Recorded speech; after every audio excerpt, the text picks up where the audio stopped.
সিলেট ও বগুড়ায় ভয়াবহ সড়ক দুর্ঘটনা, নিহত অন্তত 17 জন। ঘন ঘন লোডশেডিং ও গ্যাস সংকটে অতিষ্ঠ জনজীবন।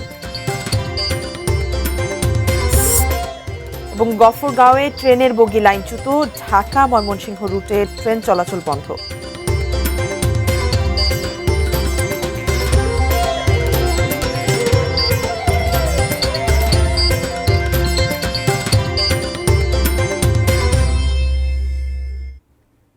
এটি নিউজ দেখছেন। দেশের খবরাখবর নিয়ে আমাদের নিয়মিত আয়োজন দেশের খবরে আমন্ত্রণ জানাচ্ছি। আমি মারিয়া শিমু। শুনছিলেন নাসির সিনটেক্স গ্রুপের সৌজন্যে প্রধান শিরোনামগুলো। বিস্তারিত জানাবো। একদিনে দেশের 2 জেলায় ভয়াবহ 2টি সড়ক দুর্ঘটনায় প্রাণ গেছে অন্তত 17 জনের। সিলেটের ওসমানীনগরে 2টি যাত্রীবাহী বাসের সংঘর্ষে নিহত হয়েছেন 9 জন। আর বগুড়া নওগাঁ মহাসড়কে নিয়ন্ত্রণ হারিয়ে বাস বিদ্যুতের খুঁটিতে ধাক্কা দিলে মারা যান আরও 8 জন। 2 দুর্ঘটনায় আহত হয়েছেন অন্তত 36 জন, যাদের কয়েকজনের অবস্থা আশঙ্কাজনক। প্রতিনিধিদের পাঠানো তথ্য ও ছবিতে ডেস্ক রিপোর্ট। সিলেটের ওসমানীনগরে ঢাকা সিলেট মহাসড়কে ঢাকামুখী ইউনিক পরিবহন ও সিলেটগামী বেঙ্গল পরিবহনের সংঘর্ষে প্রাণ গেছে 9 জনের। নিহতদের মধ্যে রয়েছেন 7 জন পুরুষ, 1 জন নারী এবং 3 বছরের এক শিশু। আহত হয়েছেন অন্তত 20 জন। আহতদের কয়েকজনের অবস্থা গুরুতর হওয়ায় মৃতের সংখ্যা আরও বাড়তে পারে বলে আশঙ্কা করা হচ্ছে। নিহতদের মধ্যে 2 জনের পরিচয় নিশ্চিত করেছে ফায়ার সার্ভিস। এরা হলেন ঢাকার বিক্রমপুর এলাকার ট্রাক মেকানিক জাহাঙ্গীর শেখের 3 বছরের মেয়ে জাইফা এবং সিলেট নগরীর সোভানীঘাট এলাকার প্রীতম। অন্যদের পরিচয় এখনও নিশ্চিত করা যায়নি। নিহত 9 জনই ইউনিক পরিবহনের যাত্রী ছিলেন। পুলিশ জানিয়েছে 2টি বাসই দ্রুত গতিতে চলছিল। এর মধ্যে সিলেটগামী বাসটি একটি সিএনজিকে পাশ কাটাতে গিয়ে বিপরীত লেনে চলে যায়। এ সময় বিপরীত দিক থেকে আসা ইউনিক পরিবহনের বাসটির সঙ্গে সংঘর্ষ ঘটে। এদিকে একই দিনে ভোর 6:45টার দিকে বগুড়া নওগাঁ মহাসড়কের এরুলিয়া এলাকায় সড়ক দুর্ঘটনায় নিহত হন আরও 8 জন এবং আহত হন 16 জন। নিহতদের মধ্যে বগুড়ার বেলাল, গাইবান্ধার আমিনুর, নূর আলম ও সাইদ, দিনাজপুরের আনারুল এবং কাহালুর নূর মোহাম্মদের পরিচয় জানা গেছে। তবে তাজমুল ও ফয়জান নামে নিহত আরও 2 জনের ঠিকানা শনাক্ত করা যায়নি। আহতদের বগুড়া শহীদ জিয়াউর রহমান মেডিকেল কলেজ হাসপাতালে ভর্তি করা হয়েছে। প্রত্যক্ষদর্শী ও পুলিশ জানায়, ঢাকা থেকে ছেড়ে আসা নওগাঁগামী শাহ ফতে আলী পরিবহনের বাসটির চালক নিয়ন্ত্রণ হারিয়ে বিদ্যুতের খুঁটিতে ধাক্কা দেয়। এতে ঘটনাস্থলেই 3 জন এবং হাসপাতালে নেওয়ার পরে আরও 5 জনের মৃত্যু হয়। আহতদের খোঁজ খবর নিতে হাসপাতালে যান প্রধানমন্ত্রীর ব্যক্তিগত সহকারী চিকিৎসক ডাক্তার মনোয়ারুল কাদের বিটু। তিনি প্রয়োজনীয় চিকিৎসা নিশ্চিত করতে হাসপাতাল কর্তৃপক্ষকে নির্দেশ দেন। পরে বগুড়ার জেলা প্রশাসক মোহাম্মদ তৌফিকুর রহমান আহতদের দেখতে হাসপাতালে যান। তিনি নিহতদের পরিবারকে 25,000 টাকা এবং আহতদের 15,000 টাকা করে আর্থিক সহায়তার ঘোষণা দেন। ঘটনা তদন্তে বগুড়ার অতিরিক্ত জেলা ম্যাজিস্ট্রেটকে প্রধান করে 3 সদস্যের কমিটি গঠন করা হয়েছে। 3 কার্যদিবসের মধ্যে কমিটি প্রতিবেদন জমা দেবে। Sharjana Ananya, desk report, ATN News. সিলেটে 2 বাসের মুখোমুখি সংঘর্ষে নিহত 9 জনের মরদেহ স্বজনদের কাছে হস্তান্তরের প্রক্রিয়া চলছে। এ বিষয়ে Sylhet MAG Osmani medical college হাসপাতাল থেকে বিস্তারিত জানিয়েছেন প্রতিনিধি কামরুল ইসলাম মাহি। সিলেটে সড়ক দুর্ঘটনায় যে 9 জন নিহত হয়েছেন তাদের মরদেহ স্বজনদের কাছে হস্তান্তরের প্রক্রিয়া ইতিমধ্যেই শুরু হয়েছে।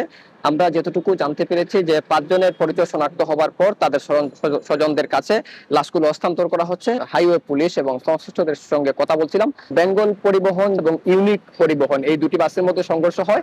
এর মধ্যে বেঙ্গল পরিবহন একটি ট্রাককে ওভারটেক করতে গিয়ে এই সংঘর্ষের সূত্রপাত হয়। এর মধ্যে ইউনিক পরিবহন বেঙ্গল পরিবহনের ধাক্কা খেয়ে কিন্তু খাদের মধ্যে পড়ে যায় এবং খাদের মধ্যে পড়ার ফলশ্রুতিতে ইউনিক পরিবহনে থাকা 9 জন যাত্রী আসলে নিহত হয়েছেন। তার মধ্যে ঘটনাস্থলে 7 জন নিহত হয়েছেন।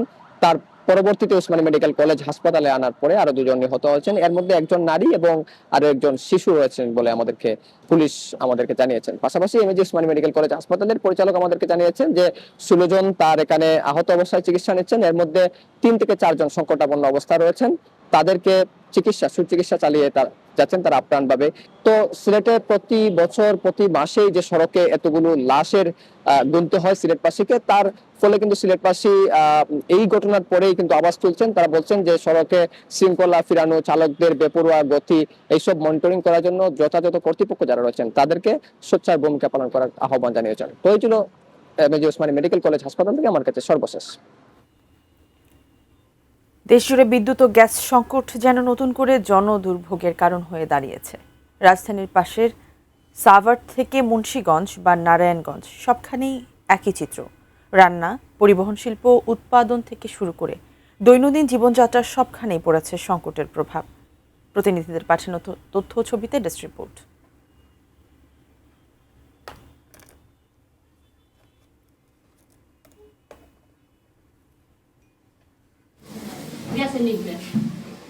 সাভারে তীব্র গ্যাস সংকটে বাসাবাড়ি, সিএনজি স্টেশন ও শিল্প কারখানায় দেখা দিয়েছে অচলাবস্থা। নিম্ন আয়ের মানুষেরা বলছেন, দিনের পর দিন গ্যাস না থাকায় রান্না করা প্রায় অসম্ভব হয়ে পড়েছে। একই সংকটে গাবতলী থেকে আরিচা পর্যন্ত বেশিরভাগ সিএনজি স্টেশনেও গ্যাসের অভাবে সেবা ব্যাহত হচ্ছে। শুক্রবারে যে পরিমাণ গ্যাস থাকার কথা, সব কলকারখানা মিল কারখানা বন্ধ, হিসাবে হলো ফুল গ্যাস থাকার কথা, কিন্তু আমরা গ্যাস পাচ্ছি না। এইরকম দুরবস্থা কখনো হয় না আমাদের। অনেক চেষ্টা করে মেশিন চালাইতে পারি না, মেশিন বন্ধ হয়ে যায়। মুন্সিগঞ্জেও কয়েক মাস ধরে ঘন ঘন বিদ্যুৎ বিভ্রাট ও গ্যাস সংকটে চরম ভোগান্তিতে সাধারণ মানুষ। অনেক এলাকায় দিনে 10 থেকে 12 ঘন্টা পর্যন্ত বিদ্যুৎ থাকছে না বলে অভিযোগ স্থানীয়দের। গ্যাসের স্বল্প সরবরাহে ব্যাহত হচ্ছে রান্নাসহ দৈনন্দিন কাজ। পরিস্থিতির উন্নতির দাবিতে সম্প্রতি বিদ্যুৎ অফিস ঘেরাও করে বিক্ষোভ করেছেন এলাকাবাসী। ভোক্তাদের অভিযোগ, সেবা না পেলেও গুনতে হচ্ছে বাড়তি বিল। যে সারাদিনের মধ্যে এত বারবার লোডশেডিং হয়, যার জন্য বাড়িতে যদি রোগীপত্র থাকে তাদের জন্য কষ্ট হয়ে যায়। একই চিত্র নারায়ণগঞ্জেও। বাসাবাড়ি ও শিল্প কারখানায় গ্যাসের স্বল্পতায় ব্যাহত হচ্ছে রান্নাবান্না ও উৎপাদন। সিএনজি স্টেশনগুলোতে ঘন্টার পর ঘন্টা অপেক্ষা করেও সময়মতো গ্যাস পাচ্ছেন না চালকরা। এর সঙ্গে প্রতিদিন 4 থেকে 5 ঘন্টার বিদ্যুৎ বিভ্রাটে জনদুর্ভোগ আরও বেড়েছে। চন্দন পাল, ডেস্ক রিপোর্ট, এটিএন নিউজ। নারায়ণগঞ্জে বাসাবাড়ি থেকে শুরু করে শিল্প কারখানা, এমনকি সিএনজি স্টেশনগুলোতে গ্যাসের স্বল্পতায় চরম দুর্ভোগে পড়েছেন মানুষ। গ্যাসের অভাবে উৎপাদন ব্যাহত হচ্ছে শিল্প কারখানাতেও। এমন পরিস্থিতিকে আরও কঠিন করে তুলেছে ঘন ঘন লোডশেডিং। জেলার গ্যাস ও বিদ্যুৎ পরিস্থিতি নিয়ে বিস্তারিত জানিয়েছেন প্রতিনিধি হাসান মজুমদার বাবলু। আমি এই মুহূর্তে যে এলাকাটিতে নারায়ণগঞ্জ সিটি কর্পোরেশনের 2 ওয়ার্ডে, তো এই 2 নম্বর ওয়ার্ডের সাহেবপাড়া এলাকা এটি। তো এই এলাকার মানুষজন বলছেন যে গেল 2023 সাল থেকে এখানে আসলে গ্যাসের তীব্র সংকট চলছে। গ্যাস একেবারেই পাচ্ছেন না। যে এখানকার যে সাধারণ মানুষের সাথে কথা বলতে চাই, আসলে গ্যাসের সংকটের কারণে কি ধরনের সমস্যায় পড়ছেন আপনারা? গত 5 থেকে 6 বছর ইন টোটাল একদিনের জন্য গ্যাস আসে না। বছর হতে একদিনের জন্য আসে, কিন্তু আমাদের কিন্তু একদিনের জন্য বিল কিন্তু মকুব করা হয় নাই। আমরা বৈধ লাইন পাইয়া আমরা কেন গ্যাস পাবো না? আমরা কি দেশের নাগরিক না? গ্যাসের সংকটে আমাদের বাসা করতে পারছে না, এবং আমাদের যে মেল ফ্যাক্টরি আছে এগুলো আমরা সঠিকভাবে কাজ করতে পারছি না। এই জন্য আমাদের কোম্পানির অনেক সময় স্টাফদের কাজ না করে বেতন দিতে হয়। আরেকটু জানতে চাই, আসলে বিদ্যুতের একটি সমস্যা দেখছি আমরা সম্প্রতি। কি সমস্যা হচ্ছে বিদ্যুতের কারণে? দিনে কত ঘন্টা বিদ্যুৎ পাচ্ছেন না? 50% বিদ্যুৎ থাকে, 50% থাকে না বিদ্যুৎ। এই জন্য আমাদের কলকারখানা, মেল ফ্যাক্টরি ব্যাঘাত ঘটতেছে। হ্যাঁ, আপনি শুনলেন যে সাধারণ মানুষ যেমনটি বলছে, আসলে দিনের যে 50 ভাগ বিদ্যুৎ থাকছে, 50 ভাগ থাকছে না। এছাড়া গ্যাসের চুলো একেবারেই জ্বলছে না। 24 ঘন্টা 24 মিনিট আসলে গ্যাসের চুলা জ্বলছে না। এছাড়াও শিল্প প্রতিষ্ঠানগুলোতে আমরা দেখেছি গ্যাসের চাপ নেই। গ্যাসের সংকটের কারণে তারাও আসলে বেশ সমস্যায় পড়ছেন। এছাড়াও কিন্তু সিএনজি ফিলিং স্টেশনগুলোতেও কিন্তু গ্যাসের একটা সংকট রয়েছে, যার কারণে আসলে পরিবহন চালকরাও কিন্তু আসলে ঘন্টার পর ঘন্টা লাইন ধরে তারা আসলে গ্যাস নিচ্ছেন। তো এই ছিল আসলে আমার কাছে নারায়ণগঞ্জ থেকে গ্যাস এবং বিদ্যুতের সংকট নিয়ে সবশেষ। ময়মনসিংহের গফরগাঁওয়ে জামালপুর কমিউটার ট্রেনের একটি পাওয়ার কার সহ 4টি বগি লাইনচ্যুত হয়েছে। এতে ঢাকা ময়মনসিংহ রুটে ট্রেন চলাচল সাময়িকভাবে বন্ধ আছে। সকালে গফরগাঁও রেলওয়ে স্টেশন সংলগ্ন শিবগঞ্জ রোড রেল ক্রসিং এলাকায় এই দুর্ঘটনা ঘটে। ময়মনসিংহ রেলওয়ে থানার ভারপ্রাপ্ত কর্মকর্তা আক্তার হোসেন জানান, জামালপুর থেকে ঢাকাগামী কমিউটার ট্রেনটি স্টেশনে প্রবেশের আগে লাইনচ্যুত হয়। ট্রেন লাইনচ্যুতের ঘটনায় ঢাকাগামী আন্তনগর হাওড় এক্সপ্রেস, ব্রহ্মপুত্র এক্সপ্রেস সহ বিভিন্ন স্টেশনে একাধিক ট্রেন আটকা পড়েছে। ফলে যাত্রীরা চরম দুর্ভোগে পড়েছে। তবে তাৎক্ষণিকভাবে হতাহত বা বড় ধরনের ক্ষয়ক্ষতির কোনো তথ্য পাওয়া যায়নি। উদ্ধারের জন্য রিলিফ ট্রেন পাঠানো হয়েছে।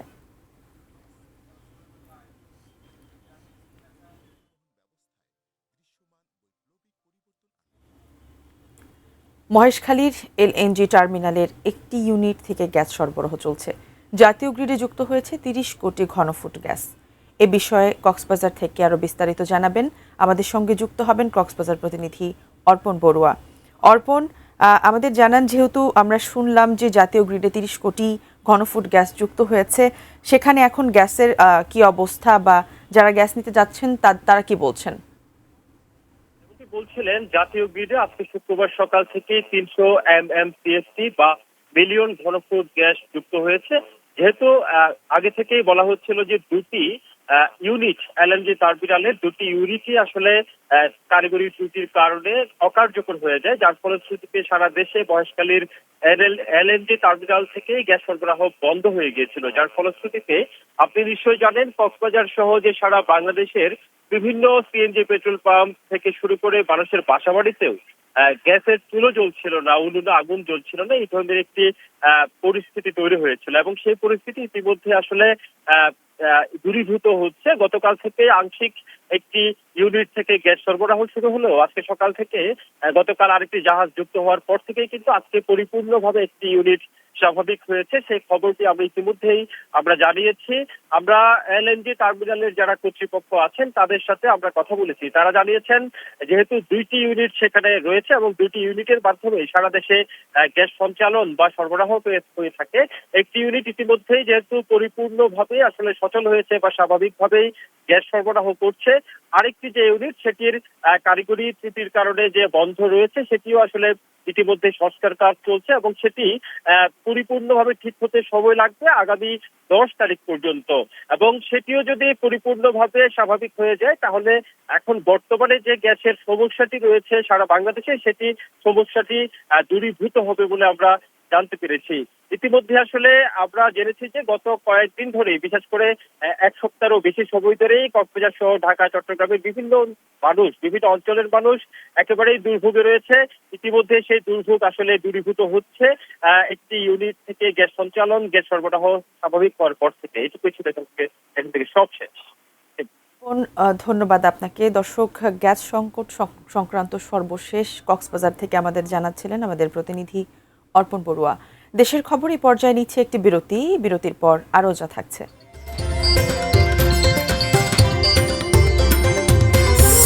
মেহেরপুর সীমান্ত দিয়ে 5 জনকে পুশ ইনের চেষ্টা, বিজিবির প্রতিরোধে ব্যর্থ। কাঁঠালের বিস্কুট তৈরিতে নতুন সম্ভাবনা, পরীক্ষামূলক উৎপাদনে ব্যাপক সাড়া।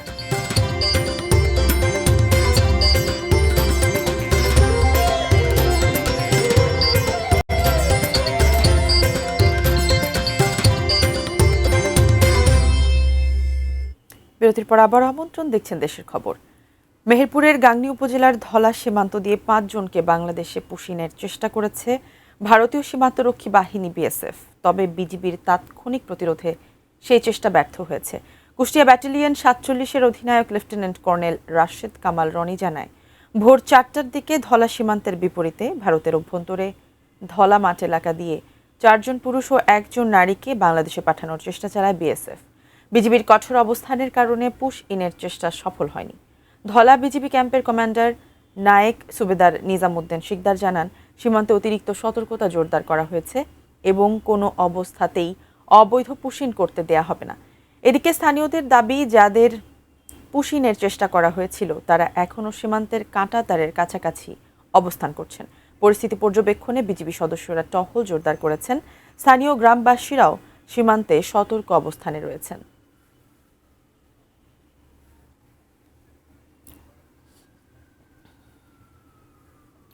কক্সবাজার সমুদ্র সৈকতে গোসল করতে নেমে মোহাম্মদ ইয়াসিন আরাফাত নামে এক যুবকের মৃত্যু হয়েছে।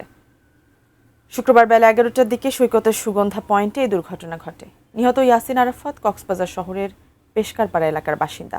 সি সেফ লাইফগার্ডের সুপারভাইজার ওসমান গনি জানান, গোসলের সময় ঢেউয়ের তোড়ে ভেসে যান ইয়াসিন। পরে লাইফগার্ড ও সৈকত কর্মীরা তাকে উদ্ধার করে কক্সবাজার সদর হাসপাতালে নিয়ে গেলে কর্তব্যরত চিকিৎসক তাকে মৃত ঘোষণা করেন। মরদেহ কক্সবাজার সদর হাসপাতাল মর্গে রাখা হয়েছে।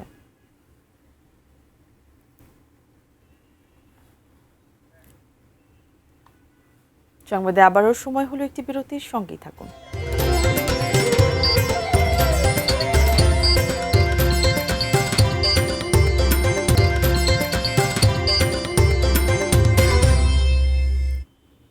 বিরতির পর আবার আমন্ত্রণ সংবাদে। মৌসুমে সহজলভ্য হলেও সংরক্ষণ ও প্রক্রিয়াজাতকরণের অভাবে প্রতি বছর নষ্ট হয় জাতীয় ফল কাঁঠাল। এবার কাঁঠাল দিয়ে বিস্কুট তৈরি করে নতুন সম্ভাবনা দেখাচ্ছেন গাজীপুরের শ্রীপুরের এক উদ্যোক্তা। নিজের কারখানায় পরীক্ষামূলক উৎপাদনেই পেয়েছেন ক্রেতাদের সাড়া। আগামীতে কাঁঠাল দিয়ে আরও নানা রকম খাদ্যপণ্য তৈরির পরিকল্পনাও তার। শ্রীপুর প্রতিনিধি শিহাব খানের তথ্য ও ছবিতে ডেস্ক রিপোর্ট।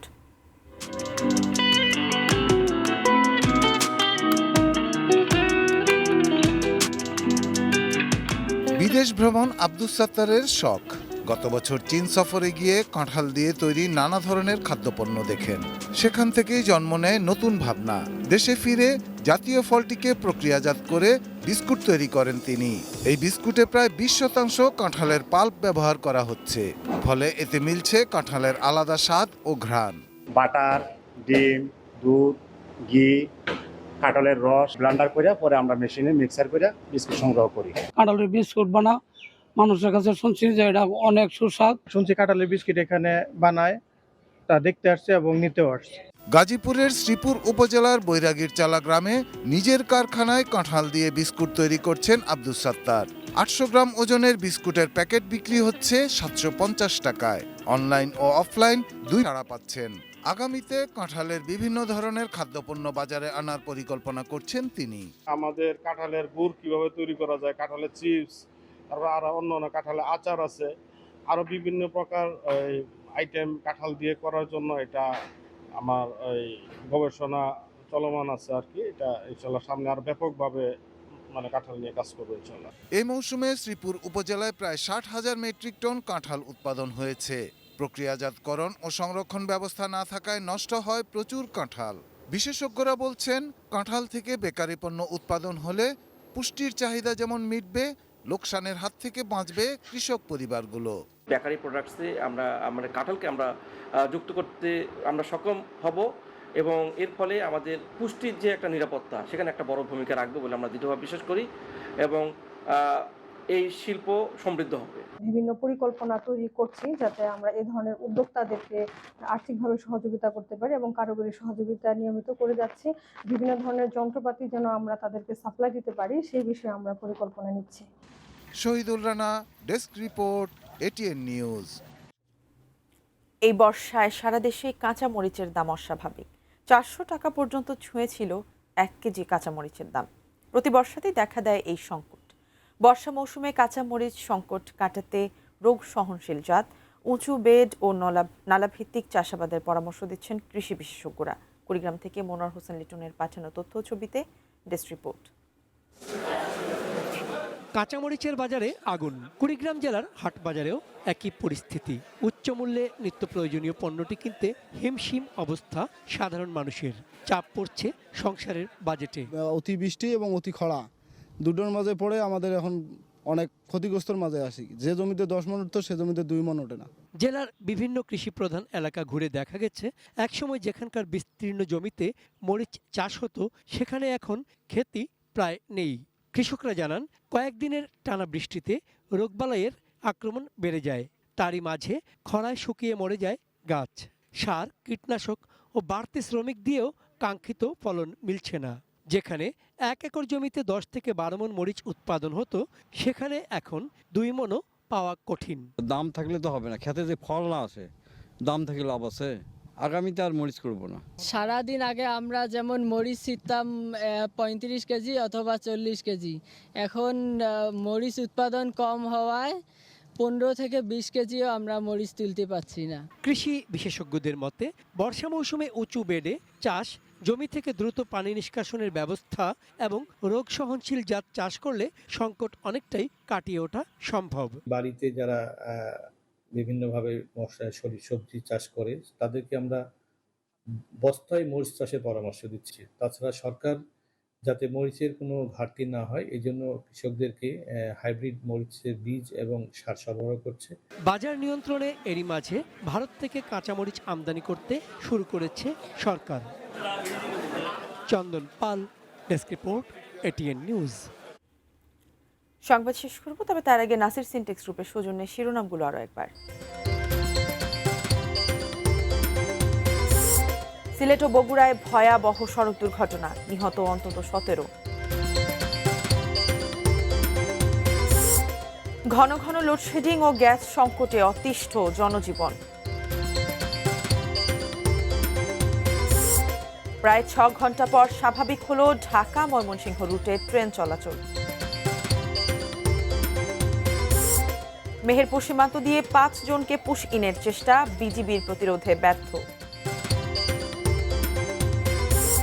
এবং কাঁঠালের বিস্কুট তৈরিতে নতুন সম্ভাবনা, পরীক্ষামূলক উৎপাদনেই ব্যাপক সাড়া।